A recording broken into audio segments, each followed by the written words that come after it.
Sometimes when I'm having a conversation with someone, they'll point out how big I am, and I'll be like, damn, bro, you must have made a lot of sacrifices to get there.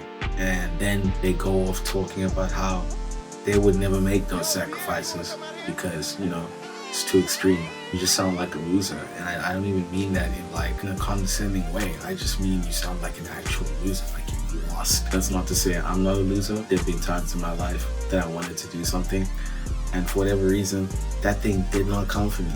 But whenever I hear that perspective, I have to put it into perspective that the person I'm speaking to has no idea what they are truly capable of. Story in specific I was listening to pretty recently, the person was talking about how in terms of relationships, it's hard to get somewhere because of certain factors.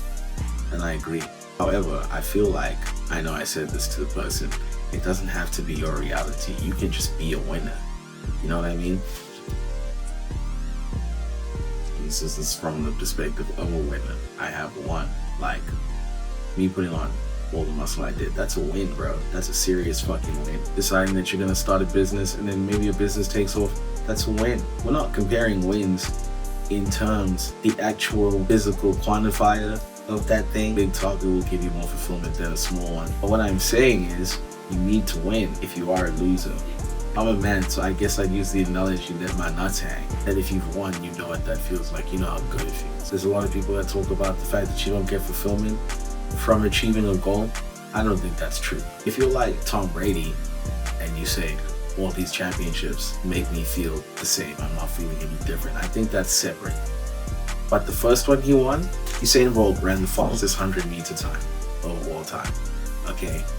And I can almost guarantee that if he ran like a timed version of that with no one around him, he doesn't get something that fast. To be in the top whatever percent of something that you're doing, it gives you something over other people, but not necessarily. It gives you an advantage. I'm just talking about it generally. You don't even have to talk about it from the perspective of you have something other people don't. And if you can do that with more than one thing, obviously, that's great. You should do that because you want to be competitive. Brothers and sisters, so many people can lift heavier than me. Relative to my body weight, a lot of people can still lift heavier than me.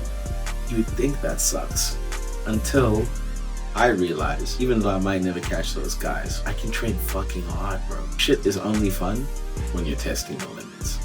And if you don't agree with me, that's okay. I'll see you in like 5 years when you say you missed out on some shit. I am going to actively train to be better than you, especially if we both do the same thing. And if I'm not better than you, you have my respect, good sir or madam. And that's about it.